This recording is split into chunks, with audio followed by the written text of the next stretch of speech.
What's up, guys? Greetings from Houston, Texas. Mike here with AT Astro, Era of Truth, Aspect and Relationship Astrology. And in this awesome astrological segment, I will be going over sexual attractiveness and magnetism in the natal chart. Am I sexy? Are you sexy? We'll take a quick look over your natal chart, and you might just be able to find out. Okay, so I guess we'll just start from the top. There's 4 specific signs that are generally associated with attractiveness. The signs that rule Mars and Venus. That would be Aries and Scorpio respectively, and then Libra and Taurus respectively. So just for starters, placements, especially Venus or Mars, or the ascendant, and those 4 signs is a nice good start when asking the question, am I attractive? Another really good aspect to have is sexual planets in contact to the ascendant or the midheaven. Some people would say the descendant. I sort of disagree since the descendant's more focused on the other. But let's say you have your Venus conjunct the descendant, or even in the first house.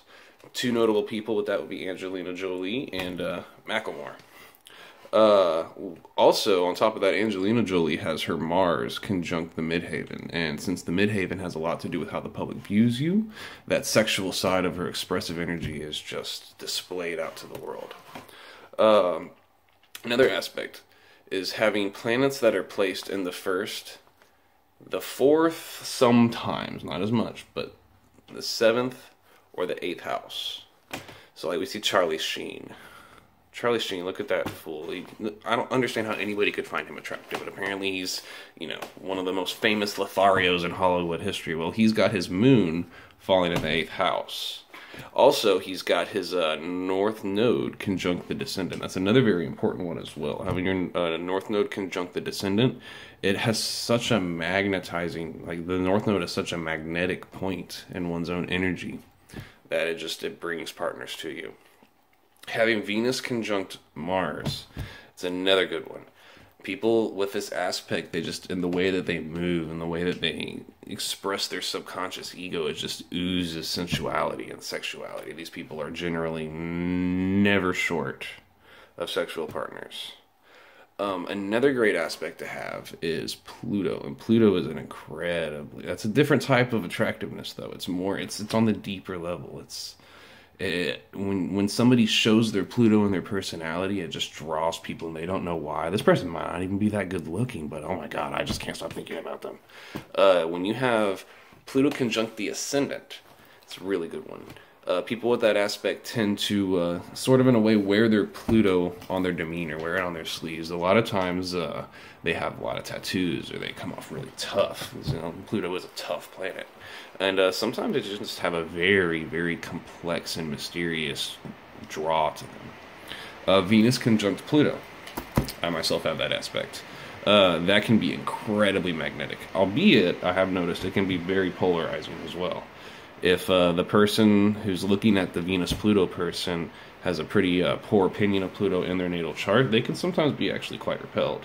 But most of the time, it tends to work. Venus and Taurus, Venus and Scorpio, very good. Having your Mars fall in the 8th house is phenomenal. Marilyn Monroe had that aspect. Jesus has that aspect. People are still writing love songs about that fool. Another great one to have would be Pluto conjunct Mars. Pluto conjunct Mars, first of all, it gives phenomenal drive to the persona, but let's say Hillary Clinton had that aspect, and I mean, regardless of how she looks now, take a look back at her like 50 years ago, and she was beautiful, very beautiful. Sometimes though, Venus hard Pluto or Mars hard Pluto aspects can have a detrimental effect too. Like Margaret Thatcher had the Venus square Pluto. But she also had Saturn conjunct the ascendant, and that in itself can really just turn people away from you. Another great one to have is, well, honestly, Pluto in any hard aspect in any of your planets is going to really amp up the magnetism. The North Node is very important in determining somebody's sexual magnetism as well. Seeing the North Node conjunct somebody's Venus, seeing the North Node conjunct somebody's Mars, those can definitely be some pretty heart-stopping people, because like the North Node is such a magnetizing influence in somebody's chart. So I hope this was helpful. I do consultations. Just feel free to contact me. We'll work something out. I'm very cheap. And till next time, guys. Thank you.